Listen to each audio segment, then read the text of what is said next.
Hey there. So many of you had plans to visit campuses over spring break, and naturally you might be feeling pretty disappointed that you didn't get to go, whether it was canceled or postponed. And you're not alone. A lot of juniors all across the country are in that same boat. But there's lots of other students too that actually go through this process sight unseen, and those students do know how to do their research as well.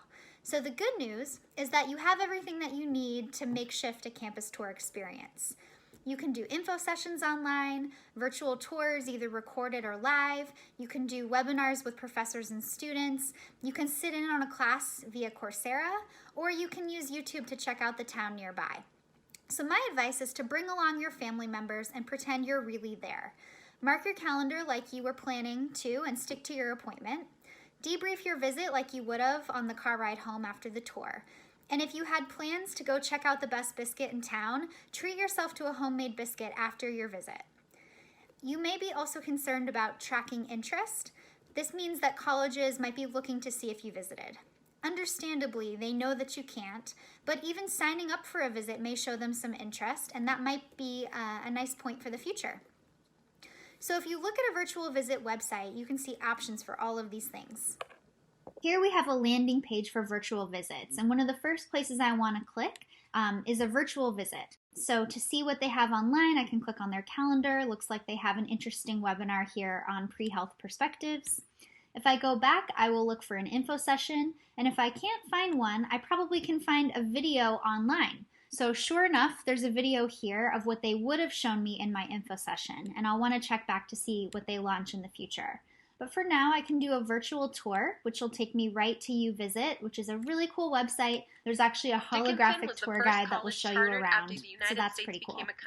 If I keep looking around, I can see a lot more content on Dickinson's actual page. So I can see videos made by students, I can see a more polished version of the campus tour, all that good stuff.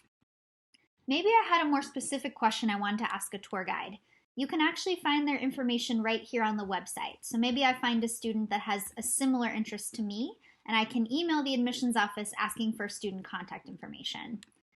I might also be interested in answering some of my questions for myself. So one of them I might have is, can I study abroad and still do pre-med? So I might look for biology under the Study Abroad website and find all of the different places where I can take that interest abroad. Or maybe I'm curious about pre-health advising. I might go to the Career Services site, go to pre-health, and find some contact info for some folks who can answer my question about what sort of resources exist for me as an undergrad at Dickinson. We understand that there isn't always a perfect substitute for actually being on campus, but I am going to let you in on a little secret. They all sound the same. Every tour guide has the possibility of influencing your opinion positively or negatively, and that builds bias. So fortunately for you, I live in a household of former campus tour guides, so we're going to give you the 30-second version of what you missed. Inside of this library looks just like Hogwarts, and we have 4.935 million books. Here on your right, we have our geology building. It really rocks, but we don't take it for granted. Okay, so I'm going to be walking backwards. Just let me know if I bump into anything. I dated a geology major once, but you know, she had her faults.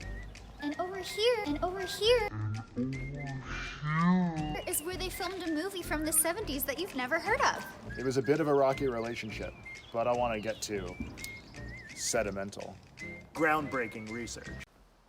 Moving on.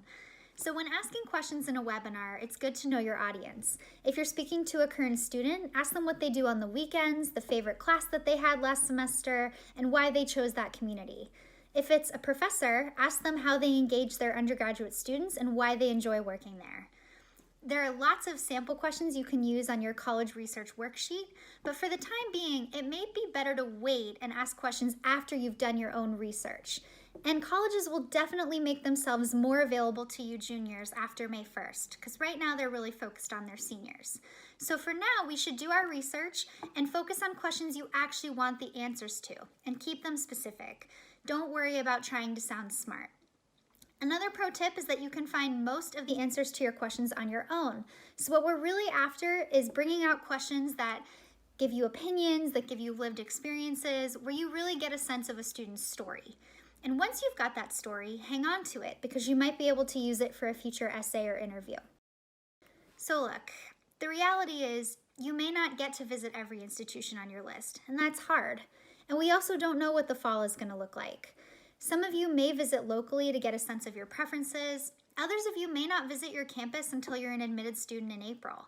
No matter what though, now is a good time to really build your comfort with research because it will help you become a more informed consumer later on.